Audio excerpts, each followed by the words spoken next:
Welcome to the Weekly Roar, coming live from the Lion's Den, helping new managers become great leaders and awesome bosses. And now, here's your host, Greg Storch. Hey everyone, welcome back to the Lion's Den. This is the Weekly Roar! It's great to have you back this week in the Lion's Den. Today, I want to talk to you about making the shift from me to we. How to put others before yourself. It's something I've been working on for quite some time, and although I've mentioned the value of being selfless, I haven't really drilled down into how to do it or why you would want to until now. But before we jump into that, allow me to introduce myself. I'm Greg Storch, owner of Lion Enterprise, host of the Weekly Roar, and the founder of a worldwide bartered coaching program called The Helping Hand. I'm a certified professional leadership coach and a certified leadership speaker and trainer. And as a friendly reminder, you can find all of my video resources on my website at lion-enterprise.com. Just look for the Lion's Pride Library and check them all out. All right, everyone, let's talk about putting others first. This lesson kind of hits really close to home for me. Many of you know that I went through a divorce decades ago. The one thing that my ex-wife said to me many times that really stuck was that I was selfish. I always thought of myself first. Probably the reason why it stung so much was because it was true. I was living what I believed to be a successful life in the Navy, having promoted through the ranks quickly, receiving many personal decorations and awards, being selected as Sailor of the Year in San Diego and in Washington, D.C., and then even receiving my commission as an officer. All of that happened within my first 12 years in the Navy. The problem was everything was about me and what I accomplished. And even in the early days of my leadership journey, I wasn't really effective because I was still focused on myself. It was the early days back in the 1990s, and I had no idea what a servant leader was. Now, honestly, I didn't know back then that there were different leadership styles. Having spent most of my life serving in the military, my basic belief in leadership was that a leader is the person who tells people what to do, and they do it. It wasn't until I matured and started to educate myself on leadership that I came to the conclusion that when you want to realize success, it can be all about what we can do for ourselves.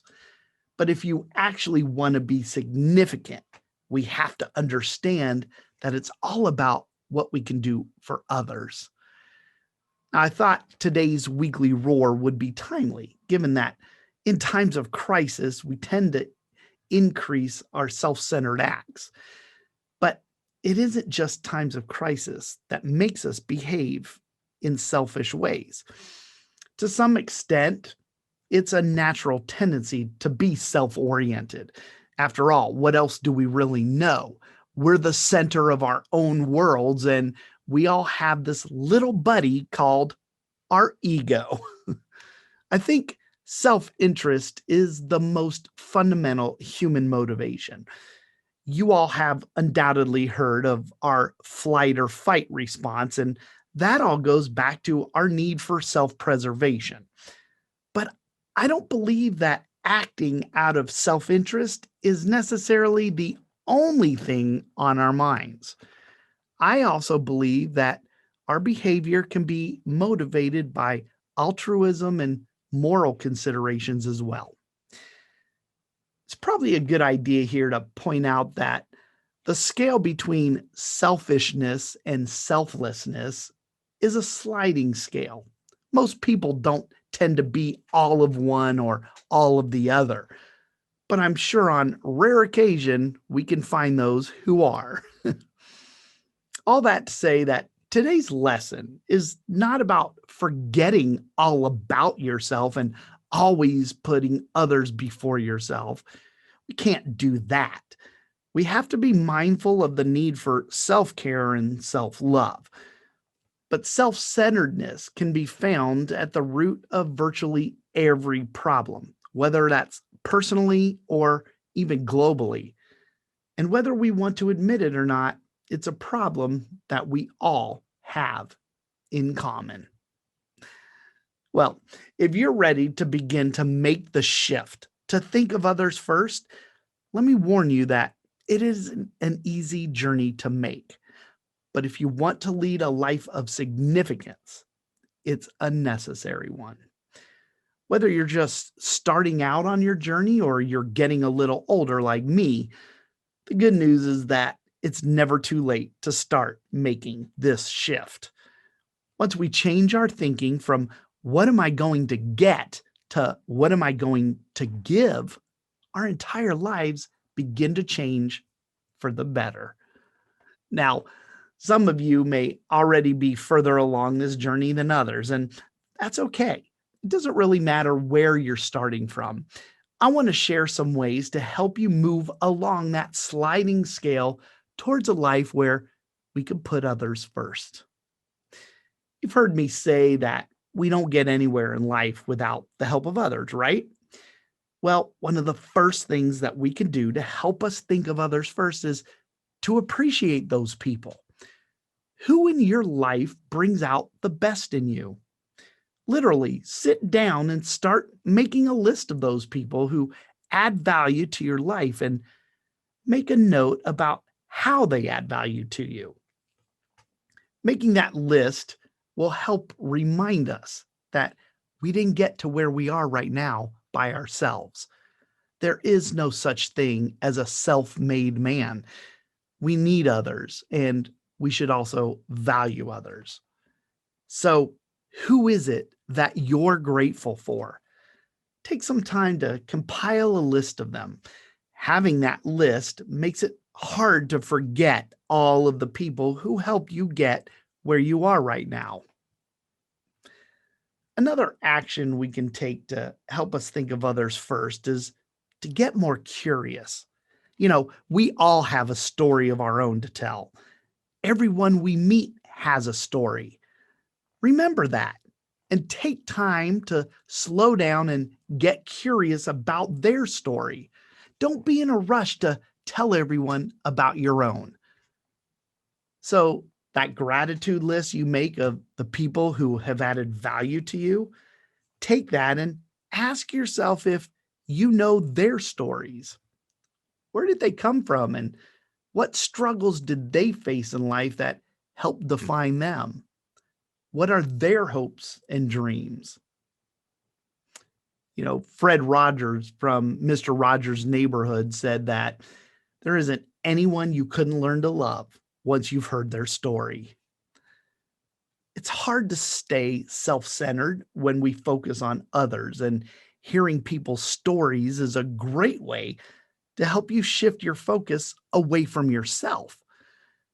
Now, here's an action that my wife has actually taught me and reminds me of quite frequently. Another way for us to put others before ourselves is to learn how to be more apathetic. In other words, put yourself in their shoes. Think about this for a minute. How often do you try to see the world from the point of view of others? We all know that perspective matters. And when we can move away from our own perspective and at least make an attempt to understand the perspective of others, we can start to make that shift again from being selfish to being more selfless. Here's another tip for you that may help you think of others first, and that's to rearrange your priority list. Are all of your priorities serving you or putting others first? The more we get to know people, the more we learn about their stories and put ourselves into their shoes, the easier it is to understand what their interests are. Now, what we do with that information is what's key. When we wake up each day, we're either thinking about what we're going to get or what we're going to give?